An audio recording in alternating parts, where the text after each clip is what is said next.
और इस वक्त एक बड़ी खबर है, ईरान युद्ध पर पीएम मोदी ने बड़ा बयान दिया है। कमर्शियल जहाजों पर हमला और हॉर्मुज स्ट्रेट जैसे अंतर्राष्ट्रीय जलमार्ग में रुकावट अस्वीकार्य है। दोस्तों, भारत के वजीर-ए-आज़म नरेंद्र मोदी ने पार्लियामेंट में बड़ा सख्त खिताब किया है। सख्त खिताब में इसको इसलिए कह रहा हूं कि नरेंद्र मोदी ने कहा है कि भाई तुम ये जंग जो है वो हमारे ऊपर मुसल्लत ना करो। वो कैसे? कि closure of Hormuz strait is unacceptable. इस समय पश्चिमी एशिया की हालत चिंताजनक है। ईरान और इजराइल के जंग के बीच में रूसी तेल tanker Aqua Titan 1 lakh tonne से अधिक क्रूड ऑयल लेकर मंगलुरु पहुंच चुका है, जहां यह टैंकर पहले चीन जा रहा था और बाद में हालांकि इसे भारत की ओर मोड़ दिया गया। बीच समुद्र में अचानक पीएम मोदी ने पुतिन से ऐसा क्या कहा कि चीन जा रहे तेल टैंकर भारत की तरफ मुड़ गए। भारत जो है वो अपने कार्ड पर अच्छे प्ले कर रहा है। दिखाई है कि भाई ये लोग जिंदा हैं, ये लोग जिंदा हैं, इन्होंने जमीरों के सौदे नहीं किए हुए। हमें ऐसी चीजों की, ऐसी स्टेटमेंट्स की, ऐसी बहादुरी की जरूरत की कि हमारे पास कितना तेल है। मतलब एक हफ्ते की जंग ने आपको इस मौके पे लाके खड़ा कर दिया है कि गवर्नमेंट ऑफ पाकिस्तान जो है वो उसके पास चॉइस ही कोई नहीं है। प्रधानमंत्री मोदी की रणनीति किस प्रकार की है, आज मैं आपको दिखाता हूं दोस्तों, कि जब ईरान युद्ध के माहौल में पूरी दुनिया में आफत फैली हुई है, भारत को फायदे कैसे मिल रहे हैं। नमस्कार दोस्तों, स्ट्रेट ऑफ हॉर्मुज को लेकर आज प्रधानमंत्री मोदी जी ने पार्लियामेंट में एक बड़ा बयान दिया है। उन्होंने कहा है कि अगर स्ट्रेट ऑफ हॉर्मुज को बंद किया जाता है या फिर भारत के शिप को रोकने की कोशिश की जाती है तो यह भारत के खिलाफ एक्ट करने के बराबर होगा। उसके बाद भारत मजबूर हो जाएगा कि वह अपने डिस्ट्रॉयर्स और नेवल वॉरशिप तैनात करेगा स्ट्रेट ऑफ हॉर्मुज पर, और इस पर एक्शन भी लिया जा चुका है। पहले भारत ने ईरान को प्यार से समझाने की कोशिश की, लेकिन ईरान इस वक्त किसी की भी बात सुनने की स्थिति में नहीं है। वह सभी शिप पर अटैक करने की धमकी दे रहा है। तो इसीलिए अब मोदी जी का यह स्टेटमेंट काफी ज्यादा महत्वपूर्ण है। और इसके साथ साथ भारत का सच्चा दोस्त रूस इस मुश्किल की घड़ी पर भारत का सपोर्ट करने के लिए तैयार है। और व्लादिमीर पुतिन ने भी कहा है कि इस मुश्किल की घड़ी पर भारत को थोड़ी भी चिंता करने की जरूरत नहीं है, क्योंकि रूस बड़ी मात्रा में तेल प्रोवाइड करता रहेगा लगातार। पहला फायदा, एक तरफ जहां इस युद्ध से दुनिया की सबसे बड़ी शक्ति अमेरिका आर्थिक रूप से तबाह हो रहा है और अमेरिका की वजह से दूसरे देश तबाह हो रहे हैं। एक नई खबर आई है दोस्तों, दूसरे विंडो में दिखा रहा हूं। भारत तीसरी बड़ी अर्थव्यवस्था बनने जा रहा है। दूसरी खबर सुनिए, भारत ने कोयला उत्पादन में एक नया रिकॉर्ड बना दिया है। 200 मिलियन टन के पार, यह ऐतिहासिक स्तर है। तीसरी खुशखबरी सुनिए, भारत की सौर क्षमता जानते कहां पहुंच गई है? 136 गीगावाट, यह रिकॉर्ड है दोस्तों।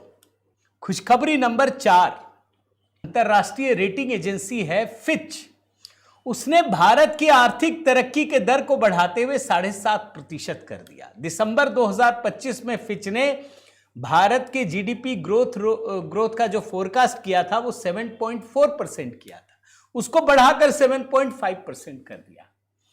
ये बहुत बड़ी खुशखबरी है। खुशखबरी नंबर 4 कि भारत में रूस, मिस्र, कतर जैसे देशों से 10 lakh tonne 1 million tonne urea की खेप पहुंच चुकी है।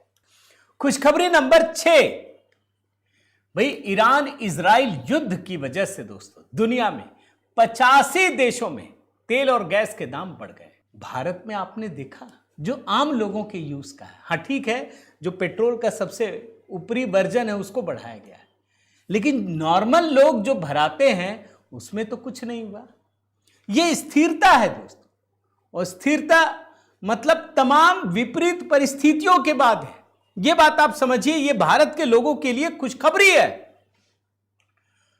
इंडिया की पोजीशन जो है वो ये है कि भाई सिविलियन एरियाज पे हमले नहीं होना चाहिए विदाउट नेमिंग एनी कंट्री। ना वो ईरान का नाम लेते हैं, ना वो इजराइल का नाम लेते हैं, लेकिन ज्यादा तो ईरान के अंदर सिविलियन एरियाज को टारगेट किया गया है ना।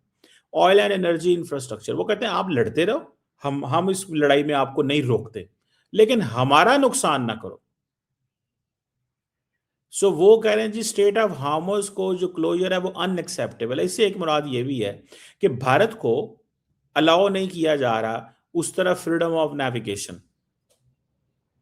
तो it can impact their global energy supply, shipping route, India की energy security is at stake. मैं भी अगले दिन की बात कर रहा था, मेरी नजर में ये जंग जो है ना, वो जितनी देर मर्जी लड़ते रहे, वो हमें इससे क्या फर्क पड़ता है भाई, जंग उन्होंने लड़नी है ना, लड़े वो जंग, लेकिन हमें क्या फर्क पड़ता है, हमारी एनर्जी सिक्योरिटी को मसला है। So India stands with Israel in this war, क्योंकि आपको पता है कि जो प्राइम मिनिस्टर मोदी जो हैं, उन्होंने जाके नेतन्याहू ने जो कुछ गजा में किया था उसको सपोर्ट कर दिया था। उन्होंने कहा भाई मुझे इस चीज से कोई गर्ज नहीं है कि उन्होंने गजा में क्या किया है, मेरा वो इंटरेस्ट ही नहीं है। उन्होंने कहा मेरा इससे कोई इंटरेस्ट नहीं है, मेरा इंटरेस्ट सिर्फ इस चीज से है कि मैं ये समझता हूं कि मुझे मेरी जो इकोनॉमी है वो मजबूत होनी चाहिए, मेरे ताल्लुकात ठीक रहने चाहिए। तो ये बात जो है ये बड़ी सिग्निफिकेंट चीज है। अच्छा, इंडिया कब तक, किस वक्त तक, अब वो अपने आप को हम कहते हैं हम फलस्तीन के साथ भी हैं। सो मुझे ये लगता है कि ये मसले हैं। अब मोदी साहब ने कहा है कि हम अपनी एनर्जी को डाइवर्सिफाई करेंगे। तकरीबन 41 मुल्कों से इंडियंस जो हैं वो तेल लेते हैं, तेल एंड गैस,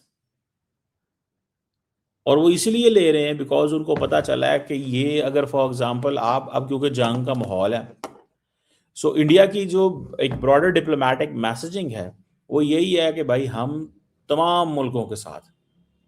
यही वजह है कि अगले दिन एक ब्लूमबर्ग ने स्टोरी की कि फ्रेंडशिप एवरीवेयर, लिवरेज नोवेयर, यानी कि इंडिया की दोस्ती हर जगह पे है लेकिन लिवरेज कोई नहीं है। अब लिवरेज क्या होता है, टाइम ऑफ नीड, इंडिया क्या समझता है। जब इंडियंस बार बार ईरान से राब्ता करते हैं वो एक चीज के लिए करते हैं कि gulf of Eden and straight of Hormuz, ये दो जगहों पे हमारी एनर्जी सप्लाई लाइन का मसला है। गल्फ ऑफ ईडन पे वो कहते हैं कि भाई हौतीज बैठे हुए हैं, वो आपके पास एक कार्ड है, वो कार्ड हमें डिस्टर्ब ना करे। दूसरी बात वो ये कहते हैं कि भाई आपके पास जो ये स्ट्रेट ऑफ हार्मुज है ये तो अभी आया ना, किसी ने सोचा भी नहीं था स्ट्रेट ऑफ हार्मुज बंद होगी, किसी ने सोचा भी नहीं था, बिल्कुल किसी ने नहीं सोचा हुआ था। सो मोदी साहब वो समझते हैं कि मुझे हर कीमत के अंदर। अच्छा, इंडिया ने क्या किया है, इंडिया ने कहा जी कि ये ब्रिक्स को भी उन्होंने इन्वोक करने की कोशिश की है कि जो ये एक अलायंस है या एक वो है, ठीक है जनाब, इंडिया ने कहा जी कि ये एक अलायंस है।